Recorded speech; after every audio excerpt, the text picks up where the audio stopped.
Noah from PhoneDoc.com, and I'm here with the new BlackBerry Storm. I've had the device for about, oh man, about 10 and a half hours now, I guess. It was delivered this morning, Wednesday the 19th, and I've been checking it out all day, and we just posted our first written kind of mini review of the device, and then also a two-part unboxing and hands-on video you can check out. And I wanted to kind of update with this. I'm hesitant to do a full-on review, frankly, just because I've only had the phone for, not even half a day. I mean, one day, and it was a work day at that. So while I knew it was coming, I had some time set aside. I haven't really been able to hammer on it as much as I'd like to before giving a kind of final definitive assessment. So, that's just fancy talk for saying I got to play with it some more before I, can say for sure. But I'll tell you this, I'm doing this little update right now, and forgive the bad webcam. I'm at home, and it's in the evening, don't have the external camera, and you can see, this webcam isn't so great for the screen capture. It's a really bright screen. But basically, I just wanted to kind of give a little update because when I first did the unboxing, when I first started typing on the phone, if you look at the unboxing part 1 video, you'll see that, I use the phone, I do the quick brown fox test, the typing test on both the SureType keyboard and then also the full QWERTY board in landscape mode. And I was pretty psyched on first trying it out. I think I said something to the effect of, this, we might have a winner here. And about 10 hours later, I just want to update with saying I'm not so sure. I think that this whole clickable touchscreen thing, there might be something to it, but it's definitely flawed. And the flaws are kind of twofold. And I don't know if we'll be able to see this so well in the light, but I'll kind of give a quick, consider this kind of the video version of the little mini review I wrote, which was called 10 Hours with the BlackBerry Storm, because that's all I've had it for. You can read that on PhoneDoc.com.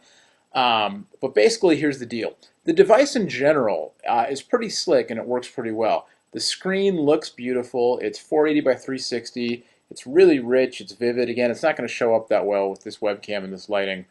But it's capacitive touchscreen. It works well for, scrolling around, and video playback was good. I had a crash when I first played back the sample video, but I rebooted it once, and since then it's been totally fine. The push email, it's BlackBerry email. It works great.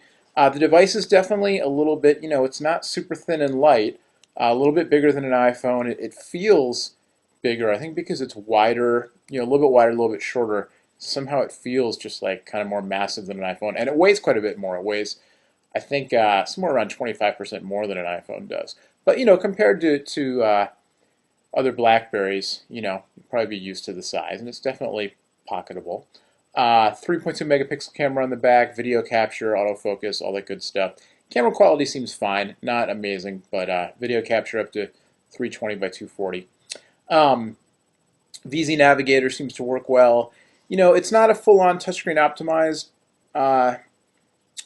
user interface, but definitely, you can swipe through certain things, VZ Navigator and photos and stuff, you can swipe through all that kind of stuff.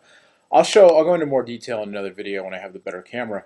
But basically what I wanted to get to was kind of the main, it's a BlackBerry, so email and messaging is kind of the main calling card, even though they're making the newer BlackBerries more consumer friendly, and obviously the Storm, calling it Verizon's response to the iPhone wouldn't be entirely out of line. Let's just put it that way, not to get into comparisons and stuff. But basically, with the keyboard, the issue here is twofold. One is that, especially in the full QWERTY mode, the keys just simply aren't all that huge. And because it's a touch screen, even though you're going to click, the whole screen pushes down like a big button to to actually register key presses and stuff, you still have to select something before you click. So you can see the blue light that shows up as you're kind of hovering around the keys and deciding what you're going to click on. And then when you actually want to register a key press, you press the whole thing down. The whole screen kind of moves in, and then your key presses show up. And the virtual buttons are honestly just too small for really accurate touch typing. They're not all that big, and the little hover thing, it looks cool, but it actually doesn't help you all that much in trying to decide what you're pressing because it's mostly underneath your finger. And when you're touch typing, you're trying to mostly look at what you're typing anyway and not down at the keys. And it's not an ideal system. But I think even perhaps worse than that is that because the screen is all one button and you have to click to register a key press, there's actually kind of a speed limit, a mechanical speed limit built in on this thing. When I first started using it, it seemed great. As I got more comfortable with it and I tried to type faster and faster, I ran into problems because what will happen is, I'll press the Z over here and then I'll want to quickly press the M, but I need to actually lift off of the Z before, I'm exaggerating, but I need to lift off of one button before I can press the other one. And so in quick typing, what's happening is that, I'll be going kind of fast and I'll hit the Z, let's say, and then when I hit the space bar, and without meaning to, I'll hit space before I've lifted off of Z enough for the screen to release. And since you actually have to click each time, but it's all just one button, it's kind of like I'm trying to do a double click and it's only registering one. And so I wind up with typos and there aren't spaces in between words where I mean them to be and that sort of thing. It might sound kind of confusing and I'll try to show it in a better video, but it's the kind of thing, if you're interested in this device, I highly recommend you go and you check it out in the store and you spend a decent amount of time typing on it. Now, if you're just interested in the touchscreen and you're on Verizon, and the BlackBerry messaging and stuff is kind of an afterthought, that's one thing. And if you're not a super fast typer, that's another thing. But if you're kind of a power user, you're a BlackBerry user, a heavy messenger, and you're looking for, you're like, wow, it's the whole touchscreen and it looks beautiful and all the web browser's definitely improved. It's even a little bit faster than the Bold browser, I think. A little bit smoother as well. Renders JavaScript faster, it seems like.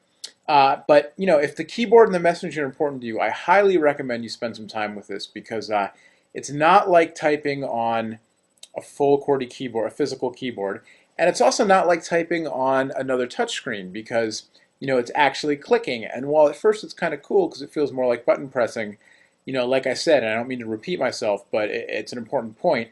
You can't actually type the rapid fire because the whole button has to actually depress and release and depress and release and depress and release. And maybe you can get used to it and kind of there's a trick, a muscle memory trick to actually letting go one finger before you press the other one. But if you're used to typing on individual keys or even on something like an iPhone or a Samsung touchscreen or something, you're used to really hitting the buttons in rapid fire, and so far I physically can't do it. Anyway, I'll spend some more time with it, check it out. Definitely, read my mini review over on PhoneDog, watch the videos, read some of the other reviews. And if you're interested in the Storm, definitely check it out. It's a very cool device. It seems to do a lot of things really well, the web, the media player, all that stuff. And the touchscreen, it's not quite as eye-candy-rific as the iPhone with all the different animations and whatnot, but it's pretty solid. It works pretty well.